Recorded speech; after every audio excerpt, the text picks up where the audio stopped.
You know, Eric, I don't know if you've ever experienced this before we sign off, but when I first did the podcast, I sent it to some of my very best friends and asked for feedback. Okay. That is very dangerous. Ask your closest friends for feedback because it can go downhill pretty quickly, especially when it's in a group text setting and they're all trying to one up each other on the constructive criticism that they're passing on to you. Snarkiness. The Well, snarkiness. well, there's a number of things out. Snarkiness would have been nice, I think.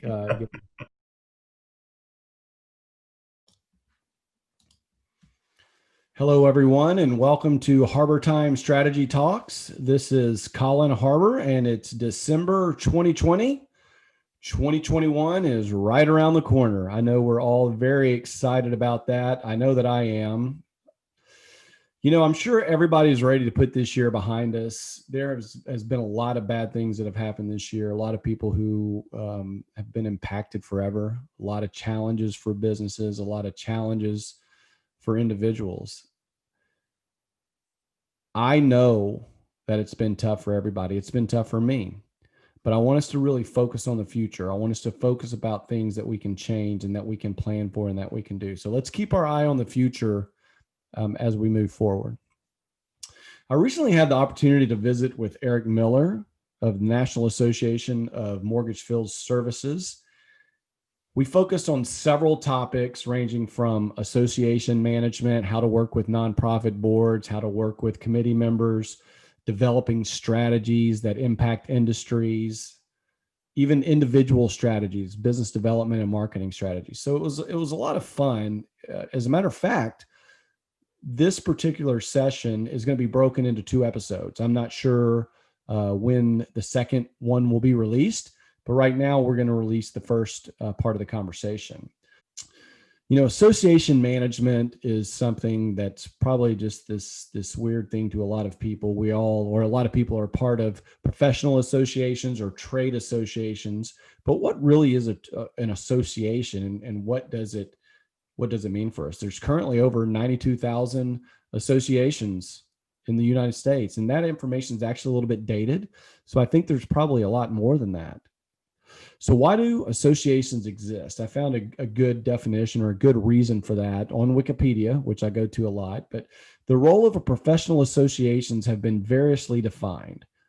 A group of people in a learned occupation who are entrusted with maintaining control or oversight of the legitimate practice of an occupation. It's also a body acting to safeguard the public interest. There's a number of benefits to joining a professional association. Enhancing your network, take charge of your career, broaden your knowledge. You can be a mentor, be a leader in the industry, be a thought leader through an association. They can also help you stay inspired and stay motivated. This conversation with Eric focuses on the National Association of Mortgage Field Services, but it also talks about association management in general. But if you can also take those principles and apply them to any business, quite frankly. We're going to talk about the impact of the pandemic. We're going to talk about, like I said, managing boards, marketing, business development. So you could take this information and apply it to any industry. We're also going to talk a little bit about mortgage field servicers. So I know a lot of people aren't familiar with mortgage field services and really probably have never even heard of it. So I wanted to give you a little bit of information about that. Mortgage field service companies assist mortgage companies and investors like the GSEs, Fannie Mae and Freddie Mac, with a variety of services, including property inspections, general home maintenance for vacant properties, property repairs for vacant properties, and other related items. Essentially, they maintain a property that is vacant and provide other services like insurance inspections on properties that are occupied. So there are a lot of small businesses that are impacted by the mortgage field services industry. Quite frankly, it's a little bit of a counter-cyclical industry. So when the economy's not doing as great, mortgage field service companies grow. When it's doing really well, or when there's no reason to go visit properties or there's moratorium on properties, mortgage field service companies don't do quite as well. But even so, there is an association, a trade association, a professional association that exists to help them. So we're going to go ahead and listen to part one of this. And like I said, in a few weeks, we'll look at part two, but I hope you enjoy. Thanks. So Eric, thank you for joining us today. Can you tell us a little bit about yourself? Who is Eric Miller and what is the National Association of Mortgage Field Services? Yeah, thank you, Colin.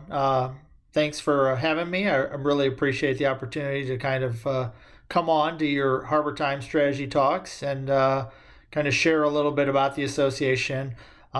Myself, I'm the executive director, as you indicated, of NAMFS. National Association of Mortgage Field Services is a bit of a mouthful, so a lot of times we just shorten it to NAMFS. I became the executive director in 2011. Groundhog's Day actually was kind of my first day. After spending about 7 years with a national provider of field services in this industry. Prior to that, I was involved in the environmental industry for about 15 years, doing a variety of services, field service related work, actually out in the field all the way up through the through laboratory work. So have been in the mortgage field service industry since 2004. So coming up on 17 years here. And NAMFS has been around since 1988. I took over from Tim Daner, who was the previous executive director, and what the idea in moving from my previous employer over into NAMFS was to drive standardization, kind of build what you kind of share, bringing the various parties throughout the entire industry together. We're very good at siloing or segmenting ourselves up in the mortgage field service industry. And the idea behind NAMFS was to try and get all the parties, relevant parties involved in NAMFS to in the association, or not the association, but the industry together, so that we could kind of have a common language, start to work on some standards, find some solutions. And again, that was kind of the general idea. Clearly coming in 2011 was right about the time where volumes were still incredibly out of control from the last housing crisis. And some of the first things that we were able to do were work on an industry standard background check, something that was out there that everyone could kind of adhere to and take part in and find some level or common ground. We've also, much like you mentioned about an association, we've got the NAMFS Academy. So we have training courses that are based upon the industry guidelines and standards.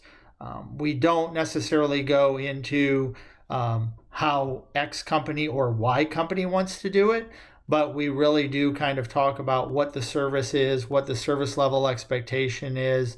And then it's also a tool for companies, should they look to try and find new individuals in the space, to kind of get an understanding or a background as to what this work is. So a lot of the things that you mentioned about associations and NAMFS, it's a networking opportunity, it's an educational opportunity, and again, it's about trying to find common ground and common standards and practices. So let's talk a little bit about strategy development for NAMFS. That is to say, how do you, as the executive director, create strategies for the association? Is it just stuff that you come up with? Do you work directly with board members? Do you pull in association members? Or let's talk a little bit about the development. Yeah, so I think again, it is as like within any association, the key is collaboration, the key is involvement, the key is, gaining, kind of mind share. So the ideas can be, someone, obviously you mentioned we have our board, right? It can be officers, it can be board members. We also have committees along those lines that may have ideas. Sometimes it can be an individual. I was a very strong proponent in my previous life role in with a national about education. I thought it was really important, and so kind of bringing that um, idea to the association, and then gathering the support of the board, the membership, those types of things is kind of the key, and that's ultimately what we do. We aren't kind of a one-off, one individual. This isn't a lone sheriff type situation. What we do try and do is find common ground. We do reach out a lot to our members. We have multiple committees that ultimately can bring ideas forth. Most recently, we have our technology committee that's being led by Bob Whelan and Paul Palmer. And so they are really focused in on trying to create some standards in the technology world. So we've come out in this past year with published standards on standard definition photos. We've come out with a standard as it relates to standard definition video. That does not mean that the association is endorsing video as a replacement for photos. What we're doing is presenting some information from a technology side so that should there be, a groundswell to move towards video, there would at least be an accepted documented standard that's out there. We also, again, when you talk about some of the other initiatives that are out there, we have our Industry Solutions Committee, which ultimately was the one that was heavily involved in creating the industry standard background check. But most recently, it's taken on a look at what's called the property condition report. So every time someone, one of the industry professionals goes out to a property, they have to fill out a PCR, property condition report. I can tell you this, there are, amazingly enough, right, as we would talk about going out to a property, you would think, well, there's got to be some type of standard. There isn't, unfortunately, and it seems to be whatever interesting question you think you might ask that you think may give you competitive advantage is a great thing. Photos that are associated with those, again, become something that is out there that isn't defined. So the Industry Solutions Committee, led by our president, Matt Zoldowski, is working with a large group, probably about 30 or so member companies that are really focused in on creating an industry standard PCR that includes definitions on how to take in that information, what photos would be required. So the association, again, ultimately I can come up with ideas, but anyone can come up with ideas. We vet them within our board, and then ultimately take action based upon those. Okay. Well, speaking of your board, or the NAMFS board, I should say, and just association boards in general, as well as, I'll throw this in there too, the committee members or even association members who maybe want to give ideas but don't want to serve on committees. How do you work, particularly with the leadership? Let's focus on the board and then maybe key committee members who are actively involved. How do you interact with them? This is a nonprofit board. It's a nonprofit association. So people coming up with ideas and volunteering on the board, they've got other ways to do things and earn money. How do you get them engaged? How do you strategically work with them? Yeah, so I think, with what we do from the association standpoint is, we actively solicit people to become involved in the association. NAS has a couple different opportunities. Obviously, not this year. For face-to-face interaction. COVID-19 clearly changed that up a little bit, but we were able to actually have our annual NAMFS Leadership Summit. What we often do there is target individuals who have expressed interest in getting involved, being more vocal, being participatory, those types of situations. And we use that as a vetting opportunity to try and better understand directionally, what are your ideas? We do typically survey our members. I think anyone who does surveys will ultimately let you know that those have limited numbers of success. But again, it is something that we do as well. Our board meets once a month. Our committees are required to meet once a month. Within our board structure, there's an opportunity for each committee to give the board an update. We have typically set it up so that one of our board members, well, actually, all of our board members are required to be on at least one committee according to our bylaws. And by that, then it allows us to naturally, assume within our board meeting structure an opportunity for every committee to give us an update. Yeah, that's a good idea.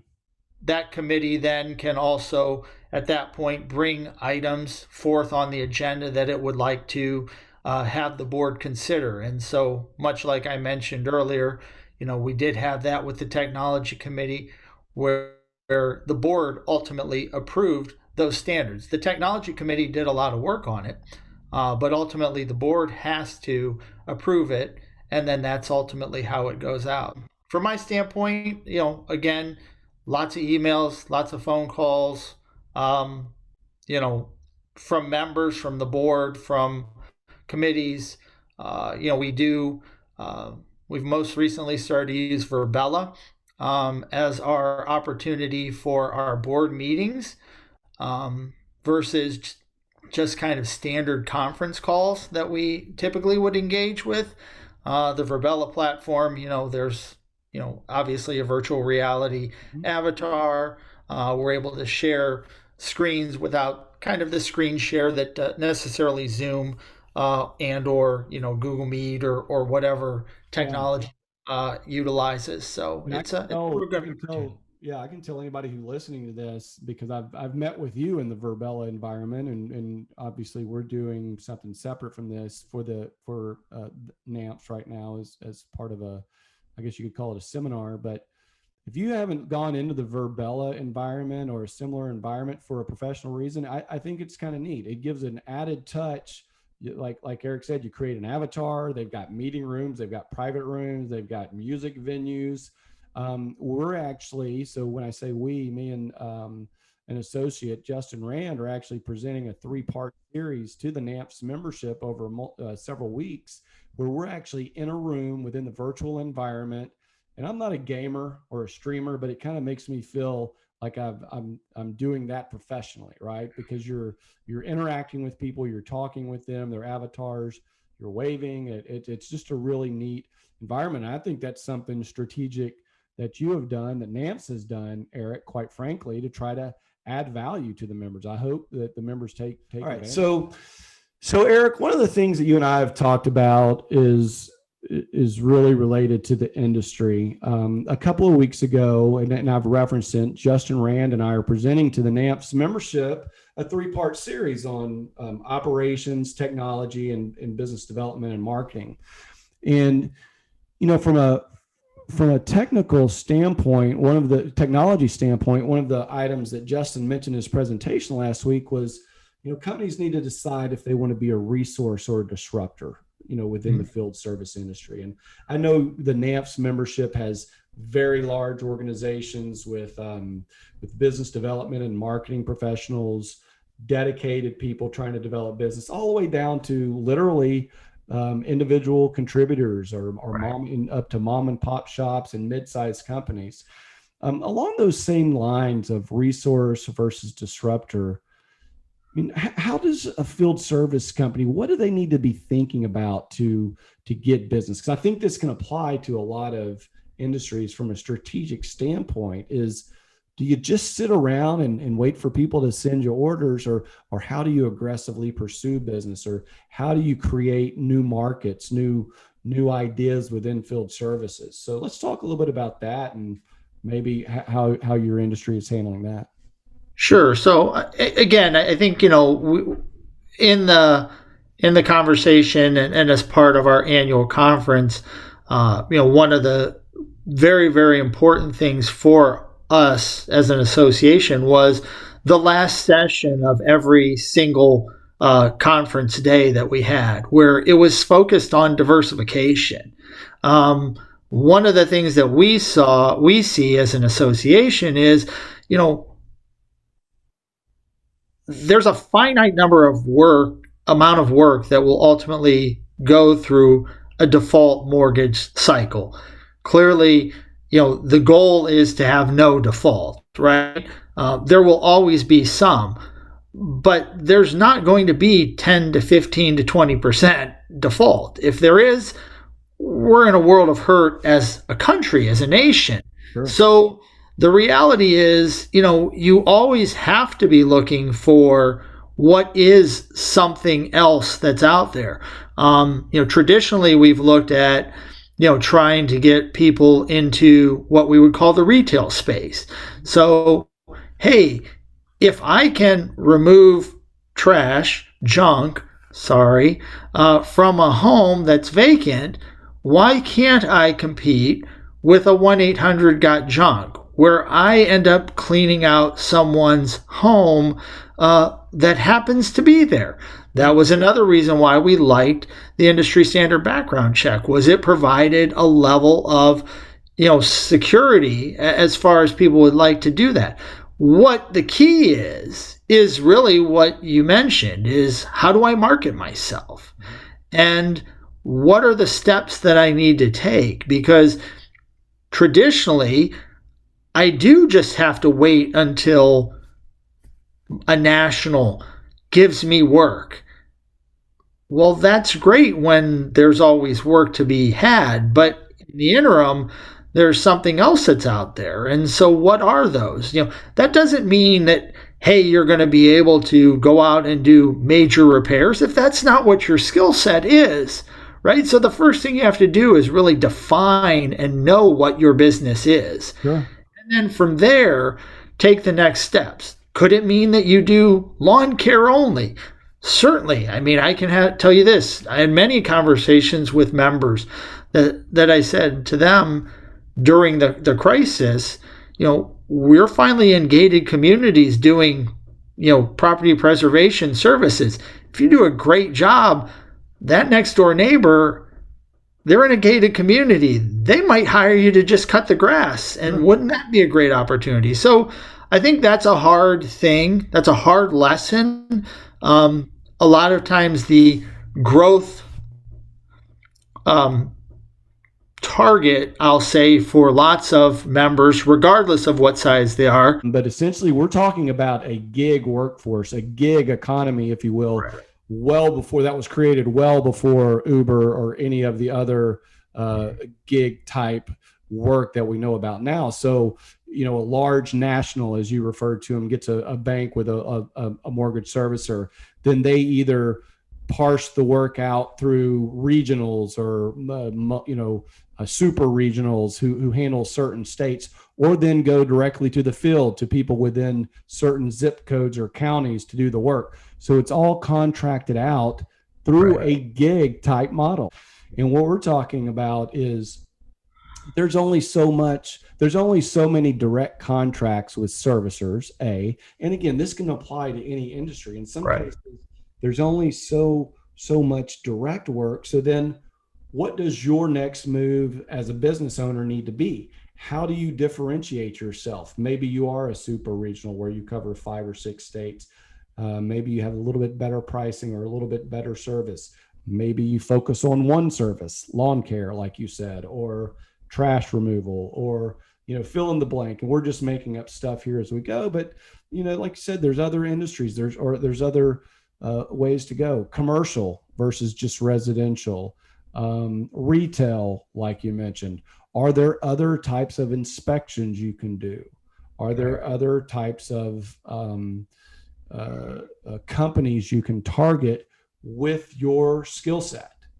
And that's what people need to be thinking. I think that's what the successful companies will think about, right? Yeah. And they may not be able to implement it all, but that's what strategically they're going to try to do. Is you really need to know what your business is. That's the first question. Ask that. What is within my scope, right? What's within it? I mean, yes, we'd all like to be able to be I'm in property preservation, and I'd love to be able to do full on contracting repairs. I would love it. But if I don't have within my network or within my own skill set, if I'm not a finished type person, then I'm really not going to be successful in that. And what's going to mean, well, I'm going to have to stub that out. So I might have to bid higher. And then, oh, well, then I've got to manage it. And that doesn't really necessarily work. So, I mean, those are the first things that have to happen. Then after that, um, again, you have to evaluate, honestly.